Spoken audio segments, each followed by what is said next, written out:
Acabas de acuñar, ninguna empresa pública, ninguna empresa privada será exitosa si su junta directiva la cambias una vez cada año. En Revolución Bolivariana hemos tenido más de 15 ministros del Interior y Justicia. Cada 13 meses, en promedio, se cambia la rectoría de la seguridad en este país. Y cada ministro que llega, llega con su equipo y llega con sus planes. Esto rompe la continuidad y es lo que ha pasado. Y 22 planes de seguridad en 15 años, bueno, nos demuestran que el camino no ha sido bueno. Si tenemos en Colombia que en 8 años nada más hubo 2 planes de seguridad, para poner un ejemplo. Entonces, definitivamente, insistimos que si queremos tener éxito en la lucha contra el crimen y éxito en hacer retroceder la violencia, lo primero que tenemos que hacer es desmontar los microestados que imperan en Venezuela. Esos estados paralelos que nacieron y se fortalecieron en revolución. Pero por otro lado, fortalecer las instituciones del Sistema Integrado de Seguridad Ciudadana. Hay que fortalecerlo. Desde el año 2002, el gasto militar duplica el gasto de seguridad ciudadana. ¿Cuáles son las prioridades? ¿Cuántos venezolanos mueren en una batalla contra un vecino país o contra el imperio? La respuesta es 0, porque no estamos en guerra, gracias a Dios.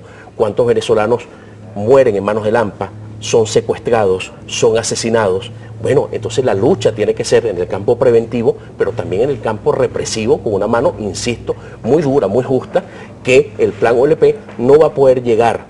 No abusemos de la percepción. No abusemos de lo efectista, no abusemos de una brisa fresca que tiene este plan. Lo que pedimos es que mute, porque si al gobierno le va bien en la lucha contra el crimen, por supuesto que uno tiene que alegrarse porque uno vive aquí, la familia de uno vive aquí. Precisamente quería también si usted manejaba ese número, ¿cuántas bandas criminales en promedio quizás, o quizás no la tienen todas, pero el 6CPC tiene una zonificación, que también fue un anuncio del exministro Rodríguez Torres, que el 6CPC tenía zonificadas las bandas criminales, pero en número se tiene, ¿cuántas operan en nuestro país? Hay un estudio actuarial, un estudio matemático de cuántas bandas criminales pueden existir en Venezuela. Y desde ese punto de vista hemos precisado que en Venezuela deben de haber al menos 70.000 personas que han escogido el delito como oficio o profesión. 70.000 personas que amanecen todos los días con la idea de delinquir, desde delitos violentos hasta delitos de astucia. ¿Y tiene el Estado cómo enfrentar esas 70.000 personas que Bueno, fíjense lo siguiente, esas 70.000 personas, cuando vimos ese cómputo matemático, la primera pregunta que nos hicimos ¿son mucho o pocos para un país de 30 millones de habitantes? Y la respuesta nos lo dieron los penitenciaristas. Comparen esos 70.000 personas que están delinquiendo todos los días con tu población reclusa. Y cuando tenemos una población reclusa que no llega a 60.000, nos damos cuenta que el problema es muy serio, muy grueso. Porque están libres. Tenemos más gente libre que privadas de libertad. Y número 2, si las instituciones funcionaran y fueran robustas en número de hombres y mujeres y tecnología, no tuviésemos en dónde meter a estas personas para que paguen la deuda con la sociedad. Entonces, hay una crisis muy importante de 70.000 personas agrupadas en 18.000 bandas criminales. Hemos computado a 4 integrantes por banda criminal. En Venezuela hay 12.000 bandas criminales dedicadas al delito violento, desde homicidios, secuestros, tráfico ilegal de drogas, robo a mano armada, y unas 6.000 bandas criminales dedicadas al delito de estafas, apropiaciones indebidas, fraude. Ese es el gran tema de Venezuela.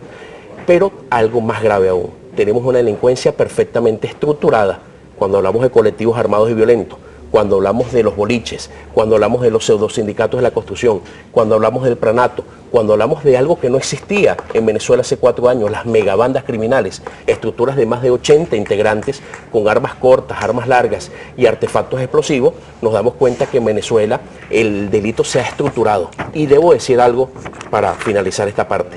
El 90% o más del crimen y la violencia que existe en este país lo generan venezolanos.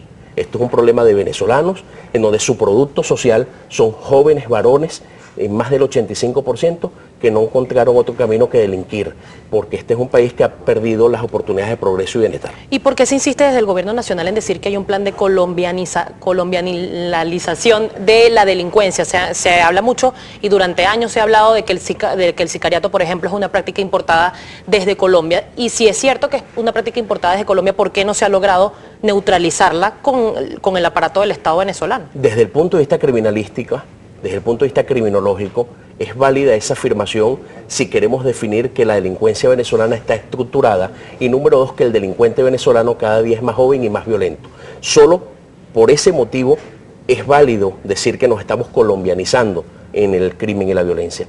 Pero si se trata de decir que la violencia en Venezuela son paramilitares colombianos que se desplazaron a Venezuela y que hay un político colombiano que con los opositores venezolanos fragua este problema, yo diría lo siguiente: señores, si queremos que las políticas públicas de crimen y la violencia tengan el apoyo de todos, llevemos este tema a un nivel de Estado, no de gobierno. Llevemos esto a un nivel técnico y científico. Apartemos el tema político partidista y mucho más en un año electoral. Necesitamos que el gobierno tenga éxito, insisto, y no puede colocar afirmaciones que causen ruido, porque definitivamente no es sano. Insisto, más del 90% de esos 70.000 personas que delinquen en Venezuela son venezolanos y sobre todo jóvenes. Los jóvenes venezolanos o terminan en un cementerio porque son víctimas del delito, o terminan en un cementerio porque son victimarios y hacen oposición a las fuerzas del Estado, o viajan al exterior a buscar futuro, o terminan en una cárcel. Eso no puede ser el destino de la juventud venezolana. El día de hoy fue titular en el diario El Clarín del Estado.